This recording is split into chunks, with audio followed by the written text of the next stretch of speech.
રાજ્ય વહીવટીતંત્ર દાદરા અને નગર હવેલી તેમજ દમણ અને દીવ શિક્ષણ વિભાગ દ્વારા સમગ્ર શિક્ષા હેઠળ જિલ્લા કક્ષાની કલા ઉત્સવ સ્પર્ધાનું સફળતાપૂર્વક આયોજન કરવામાં આવ્યું। દર વર્ષે ભારત સરકારના શિક્ષણ મંત્રાલયની માર્ગદર્શિકા અનુસાર વિવિધ સ્તરે કલા ઉત્સવ સ્પર્ધાનું આયોજન કરવામાં આવે છે।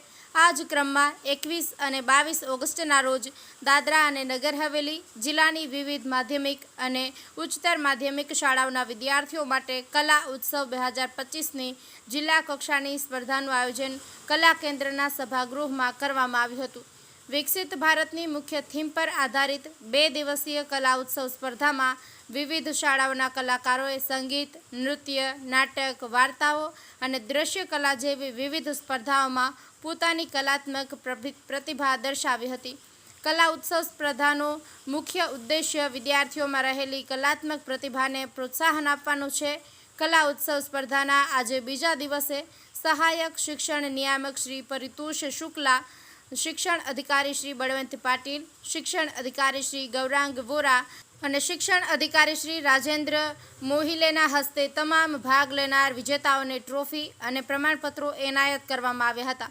સહાયક શિક્ષણ નિયામક દ્વારા જિલ્લા કક્ષાની કલા ઉત્સવ સ્પર્ધાના વિજેતા કલાકારોને સંઘ કક્ષાની સ્પર્ધા માટે શુભેચ્છાઓ પાઠવવામાં આવી હતી। જિલ્લા કક્ષાની કલા ઉત્સવ સ્પર્ધાના વિજેતા કલાકારો હવે સંઘ કક્ષાની કલા ઉત્સવ સ્પર્ધામાં ભાગ લેશે અને તેમાં શ્રેષ્ઠ પ્રદર્શન કરનાર કલાકારોને રાષ્ટ્રીય કક્ષાની સ્પર્ધામાં ભાગ લેવાની તક મળશે।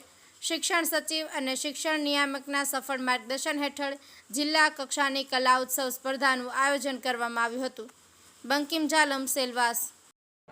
हम जानते हैं कि प्रतिवर्ष भारत सरकार शिक्षा मंत्रालय द्वारा माध्यमिक स्तर में बच्चों की निहित सांस्कृतिक प्रतिभा के संवर्धन के हेतु कला उत्सव प्रतियोगिता का आयोजन होता है। इस वर्ष की कला उत्सव 2025 की प्रतियोगिता का मेन थीम था विकसित भारत।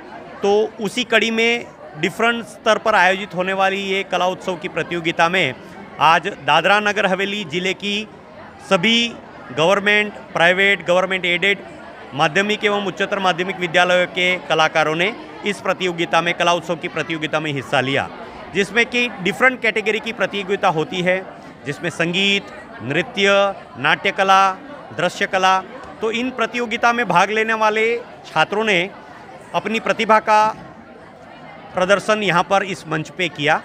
मैं आपको बताना चाहता हूँ कि इस प्रतियोगिता में जो विजेता प्रतिभागी छात्र छात्राएं हैं वो आने वाले दिनों में संघ स्तर की प्रतियोगिता जो कि सितंबर माह में आयोजित की जाएगी उसमें हमारे ज़िले का प्रतिनिधित्व करेंगे और बाद में जो यूटी लेवल की प्रतियोगिता में जो सर्वश्रेष्ठ कृति है वो हमारे संघ प्रदेश दादरा नगर हवेली दमन एवं दीव का प्रतिनिधित्व राष्ट्रीय स्तर की कला उत्सव की प्रतियोगिता में करेंगे, जो कि इस वर्ष दिसंबर में पुणे महाराष्ट्र में आयोजित की जाएगी। मैं इस कला उत्सव की प्रतियोगिता में भाग लेने वाले जितने भी कलाकार छात्र छात्राएं हैं उन्हें हार्दिक अभिनंदन देता हूं और जो आज की इस प्रतियोगिता में विजेता कलाकार है उन्हें नेक्स्ट लेवल की यानी कि संघ स्तरीय प्रतियोगिता के लिए हार्दिक शुभकामनाएं देता हूं। ये प्रतियोगिता के आयोजन में सहभागी सभी टीम सदस्यों का भी मैं आभार व्यक्त करता हूं। धन्यवाद।